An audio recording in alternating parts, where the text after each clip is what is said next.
Yeah, thank you, Richard. This is Peter again, and I will lead you through the last presentation of today before we start the questions and answers. I will do it together with Indira Mann, who is the Dissemination Manager of the Alliance CCUS project.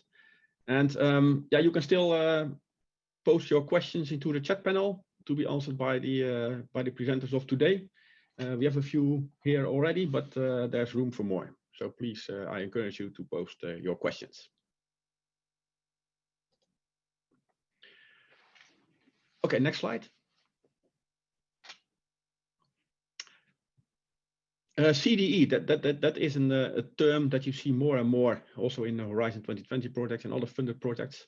So it's all about communication, dissemination, and exploitations. And those terms not only refer to communication, dissemination, exploitation into the outside world, but also to the project itself. With a big project like Align, with so many stakeholders, so many different topics, it's really crucial to keep good communication between the work packages, but also share the knowledge between the scientists in the different work packages, and to also take over the results from one work package to another work package. So it's not only externally, I would say, but also internally. So communication is also all about reaching out to society and show impact and benefits. So social media, of course, is in the last years a very important channel to enhance communication. Twitter, LinkedIn are all very important to communicate to the outside world.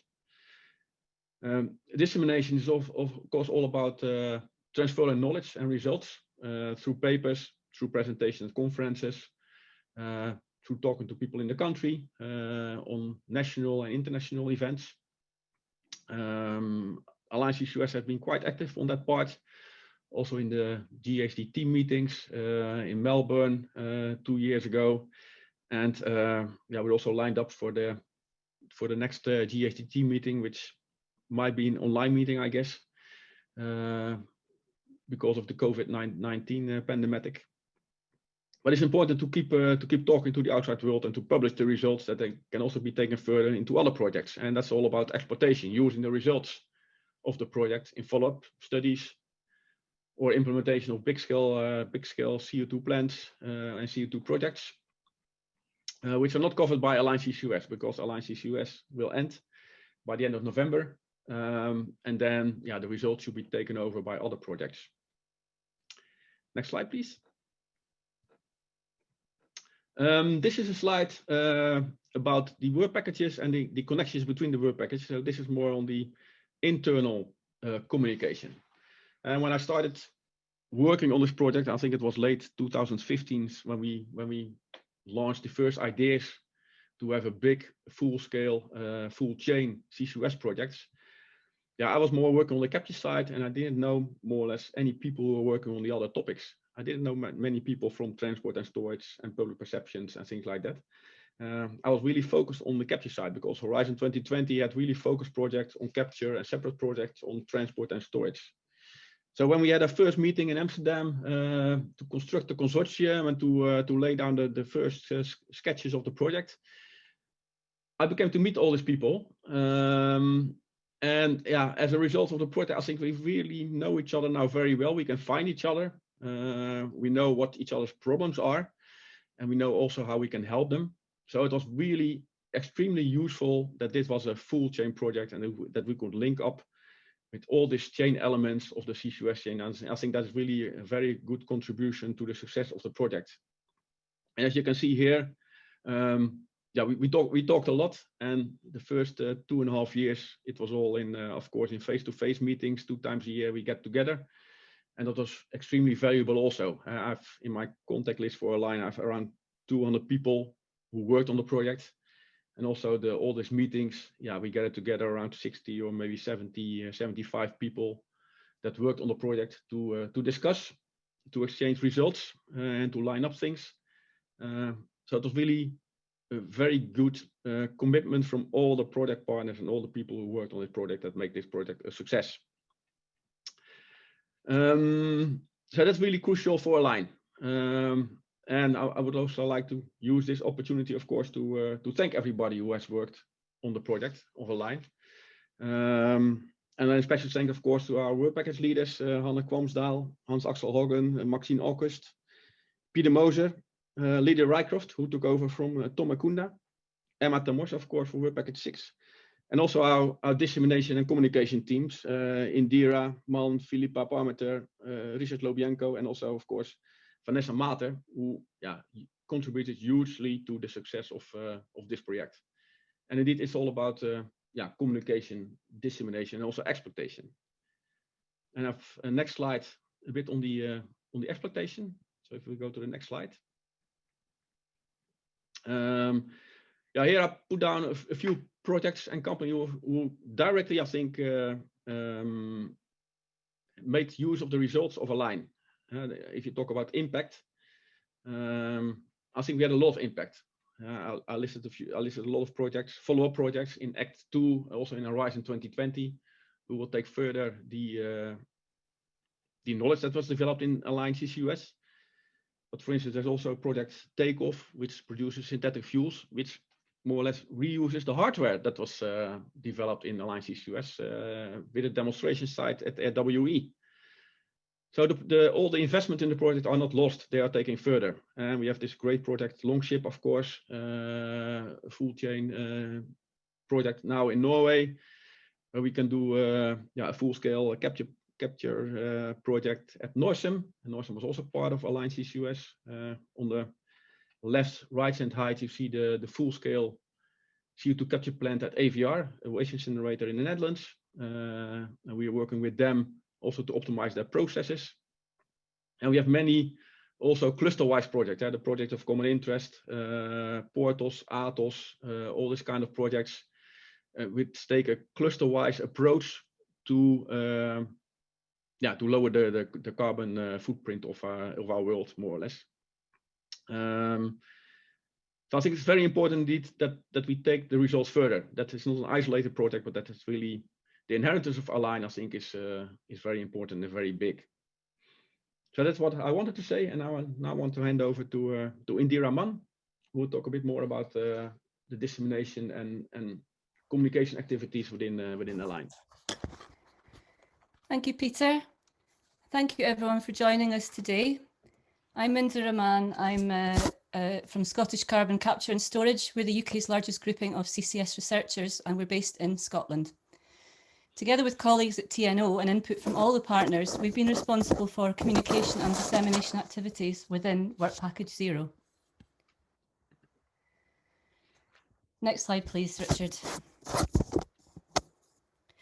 Before I continue, I want to pay tribute to our former CCS colleague, Davy Fitch, who died last year. Many of you will have known Davy, his professionalism and also his love of running. He recognised the need for effective communications and dissemination as part of climate action, and he worked tirelessly with Tom Akunda at TNO on its inclusion in the Align bid. This has led to dissemination being a part of subsequent CCUS projects. Next slide, please. There are no hard and fast rules for successful communication.